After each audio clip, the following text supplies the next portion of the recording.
تو میں ملتمس ہوں پروفیسر ڈاکٹر محمود الحسن رانا صاحب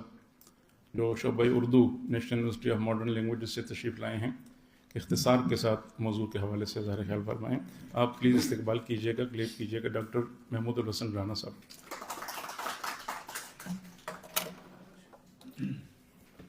نحمده ونصلي على رسوله الكريم اما بعد اعوذ باللہ من الشیطان الرجیم بسم اللہ الرحمن الرحیم لئن شکرتم لأزیدنکم صدق اللہ العظیم. قابل صد احترام صاحبان صدارت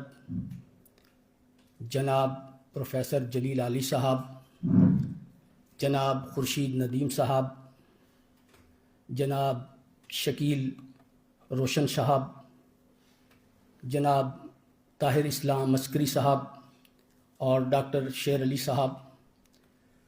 آج کی یہ پروقار تقریب حضرت قائد اعظم رحمۃ اللہ تعالی علیہ کو خراج عقیدت پیش کرنے کے لیے ہے. اولاد آدم میں بے شمار ایسی شخصیات پیدا ہوئیں جنہوں نے اپنے زرعی کارناموں سے اس جبین انسانیت کو چار چاند لگائے، اور آج ہم بلا خوف تردید یہ دعویٰ بھی کر سکتے ہیں کہ حضرت قائد اعظم محمد علی جناح بھی انہی شخصیات میں سے ایک تھے. نہ صرف اہل پاکستان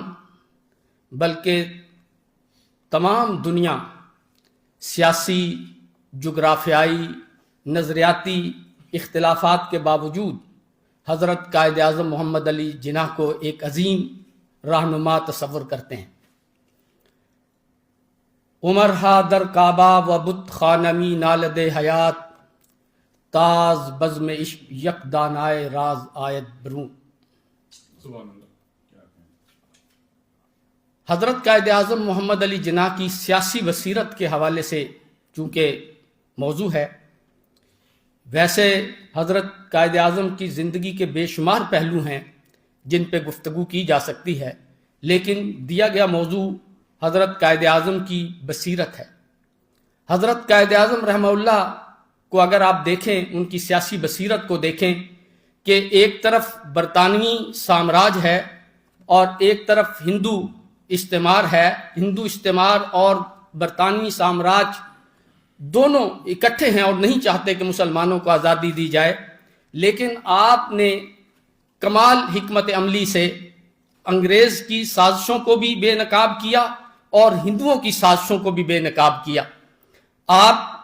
نے جب قیام پاکستان کا مطالبہ کیا اور قیام پاکستان کی بات کی تو آپ جانتے ہیں کہ ہندو اور انگریز دونوں مقابل آ گئے. حضرت کسی نے کہا کہ قیام پاکستان جو ہے وہ یہ ممکن ہی نہیں ہے، اس کی تقسیم جو ہے وہ اس کے نتائج جو ہیں وہ تباہ کن ہوں گے. مثلا گاندھی نے کہا کہ ہندو اور مسلمان ایک قوم ہے، مجھے تو ان کے اندر کوئی فرق نظر نہیں آتا. نہرو نے کہا کہ یہ تقسیم جو ہے وہ قابل عمل نہیں ہے کیونکہ مسلمانوں اور ہندوؤں کی تہذیب ایک ہے. اسی طرح ماؤنٹ بیٹن نے کہا کہ اس تقسیم کے نتائج تباہ کن ہوں گے. لیکن دوسری طرف حضرت قائد اعظم ہیں جو اپنے مطالبے پہ ڈٹے ہوئے ہیں اور وہ یہ سمجھ چکے تھے کہ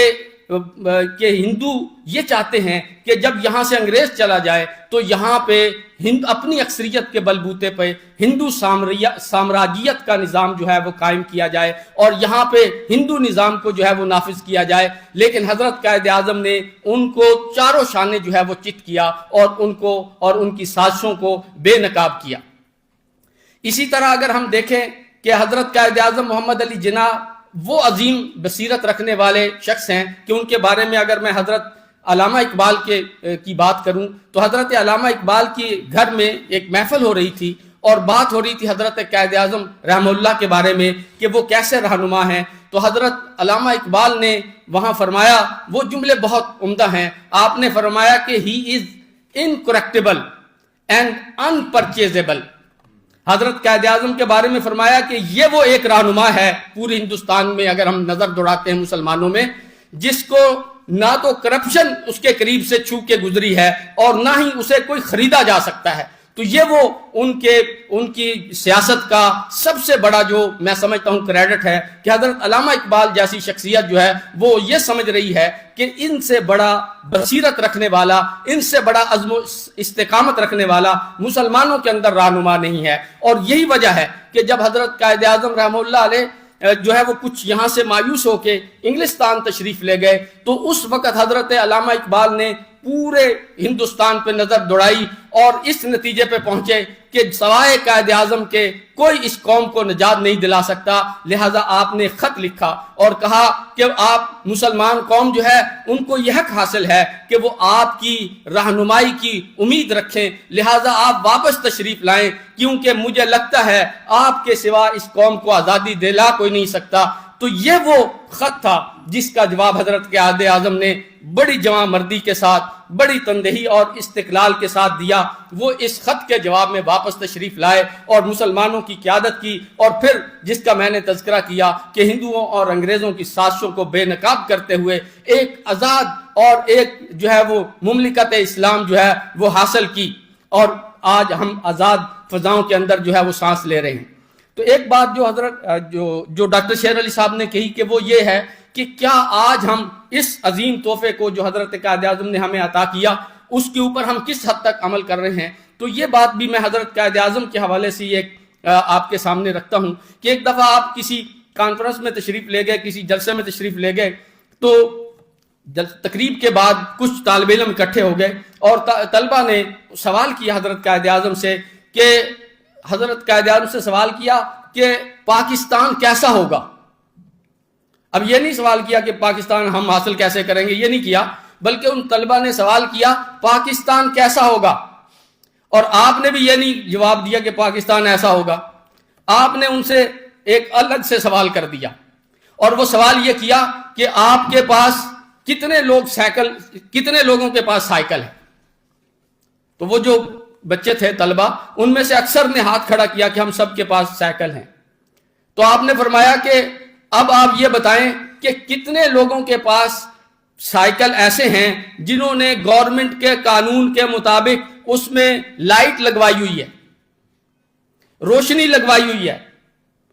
تو اس پہ جب ہاتھ کھڑے کیا طلبہ نے تو وہ 3-4 طلبہ شاید ہاتھ کھڑے کر سکے، زیادہ طلبہ نے ہاتھ کھڑے نہیں کیے. تو آپ نے فرمایا ان 3-4 طلبہ کی طرف ہاتھ کر کے کہ پاکستان ایسا ہوگا، پاکستان ایسا ہوگا جو قانون پہ عمل کریں گے، جو قانون اور ضابطے کی پابندی کریں گے. تو گویا آج ہم اگر دیکھیں تو پاکستان کو سب سے بڑی ضرورت یہ ہے کہ میں اور آپ سب جو ہمارا ضابطہ حیات ہے، جو ہے ہمارے قانون، ہمارے ملک کے قوانین ہیں، ان ضابطوں کو ہم عمل کریں اور اس کے مطابق جو ہے وہ ہم زندگی گزاریں. تو یقیناً پاکستان، جب ہم پاکستان کے قوانین کے مطابق زندگی گزاریں گے اور آگے بڑھیں گے اور ایک دوسرے کے لیے جو ہے وہ آسانی پیدا کریں گے، تو یقیناً اس سے پاکستان ترقی کرے گا اور پاکستان بہت آگے بڑھے گا. تو وآخر دعوانا الحمدللہ رب العالمین. ماشاءاللہ ڈاکٹر محمود الحسن رانا صاحب اظہار خیال فرما رہے تھے قائد کی قومی بصیرت، سیاسی بصیرت. اور ڈاکٹر محمود الحسن رانا صاحب نے اپنی گفتگو میں ایک بہت ہی امپورٹنٹ نقطے کی طرف اشارہ کیا